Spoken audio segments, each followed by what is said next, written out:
What up, though, people? Welcome back. It is Wake Up Woodward. We appreciate you guys for choosing to kick off today with the Woo Crew. Hey, definitely go ahead, smash that like button for the double victory Monday. Detroit Pistons get a win. Detroit Red Wings get a win. Both teams currently sit in postseason positioning. The Detroit Tigers also signed Jack Flaherty. And it's not just that they signed him, but he's fired up to be back. If you follow him on social media, you'll know exactly what I mean. And you know what, though? With these Detroit Pistons, there's a couple players that we got to highlight because since Jaden Ivey went down, there was a split. A lot of people didn't know, where they're going to get the scoring from, where they're going to get his ability to handle and facilitate when Cade Cunningham takes a rest. Where they're going to have that other facilitator when you want to be able to play Cade Cunningham off ball a little bit more, get his usage rate down, not have him hounded and getting tired by the time he gets to the fourth quarter. And what we've seen from the Detroit Pistons since that time, it goes a little bit in trend with something that I wanted to see. And that was two players in particular of Jalen Duren and Tobias Harris becoming more consistent players. And Jalen Duren in particular is one of those players that's taking that leap because I believe that the Detroit Pistons have enough already on this roster. I believe that once they hit their stride, once we saw them after 30 games, that's where I got a lot more confidence saying, you know what? If these other players, and I posed this question last night, like Fontecchio and Tobias Harris, if those guys were offensively clicking just the way we thought, I'm not even talking about flamethrowers, just their basic splits, their normal averages.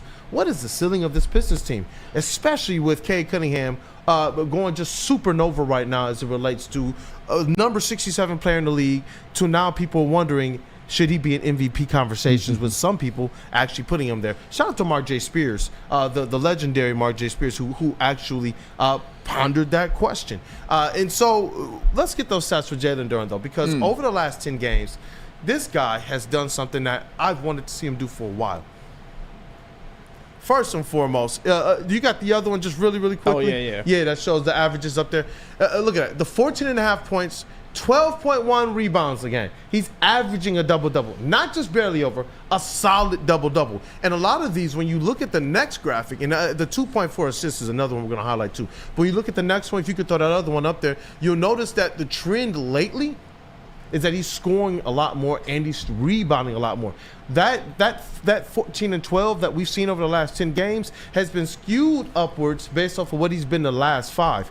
And this right here is why I say, you know what? I'm starting to get really, really, really comfortable with if Trajan Langdon just says, you know what? I just want to do some small augmentations and just let that happen.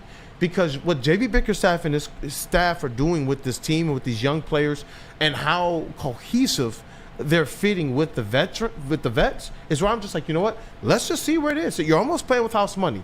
If you can go and get yourself a first-round draft pick by absorbing some contract that you think can also contribute to your team, I just want to see what these guys can do because the leap that we see Jalen Duren making both offensively and defensively is insane. And another player, just real quick, man, Ron Holland.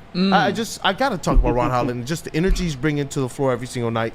The attention he's paying defensively, his ability to get in there and disrupt things with steals, and to turn defense and offense quickly. It seems like he has the green light whenever he gets a rebound, whenever there's a steal, whenever there's an outlet, to just go all the way to the rack. And there, I was going to say it, he got the WWE belt. That right there to the right is the Players Club, and to the left of him would be the press conference room where we sit. And so that's a pretty cool thing. I know sometimes we talk about it, but just to give people just a look at where, how things are in that tunnel. I need that belt, Ron. It was dope, man. It was dope. Just the good vibes that are just going on right now. And there are more players I could talk about, like Sasser and Asar and others. Like Asar, top 5 in steals in the month of January, and all of the NBA.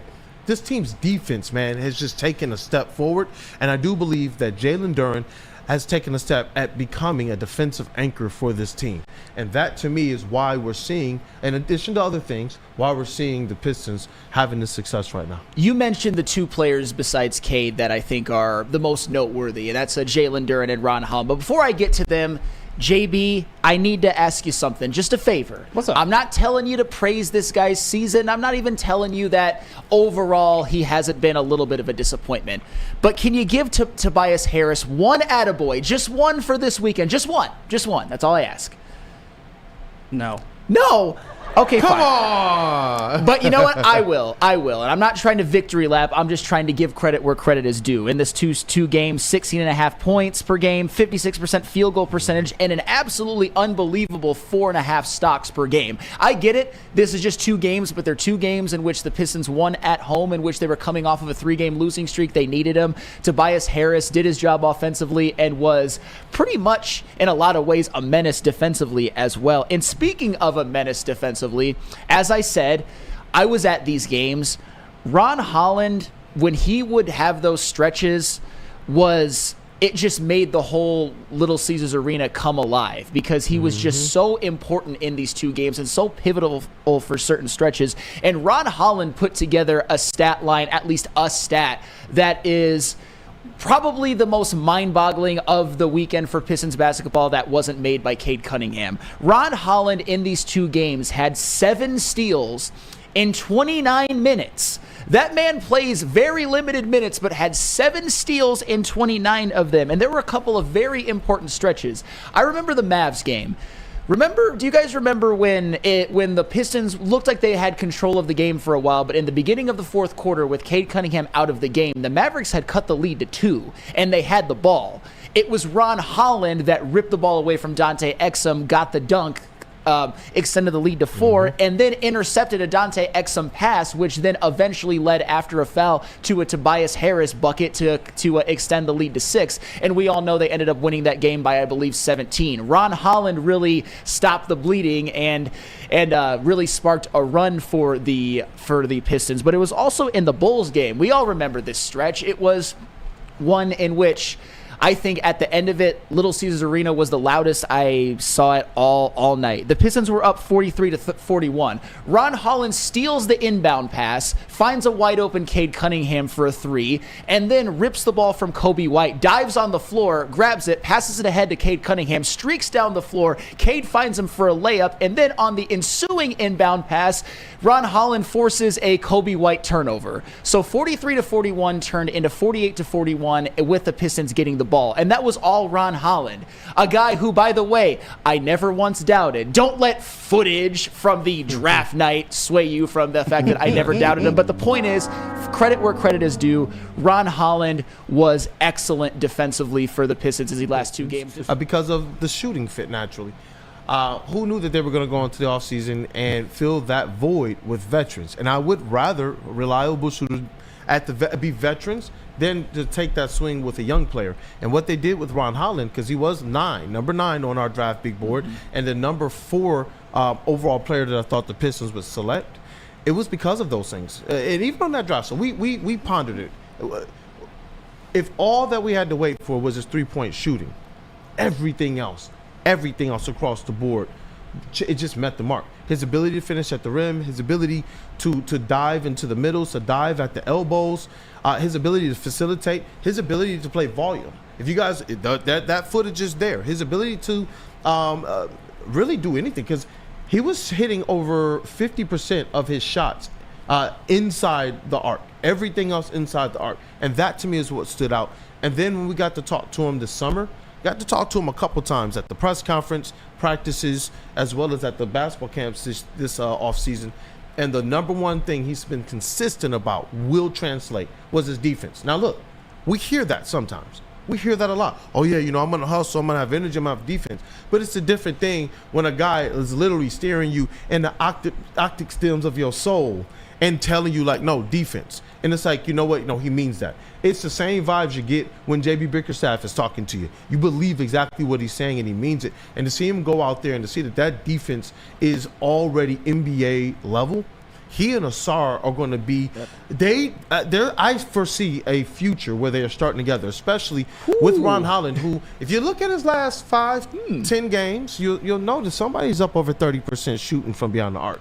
I'd love to see That's Ron Holland, man. Love to see it. I like what's going on. And just one more thing. Did you have another play you want to highlight? Well, I I will say this because I wanted to take my turn to give flowers to Jalen Duren as well, because we've all had our moments where we've been critical of him, but Jalen Duren, I mean, the last 10 games speak for themselves, averaging 14 and 12, and I would say this has been the best stretch of his career, especially since it's clearly impacting winning. But this weekend, giving you 18.5 per game, 13 rebounds per game, 4.5 assists, by the way, on 79% field goals and 78% free throw shooting.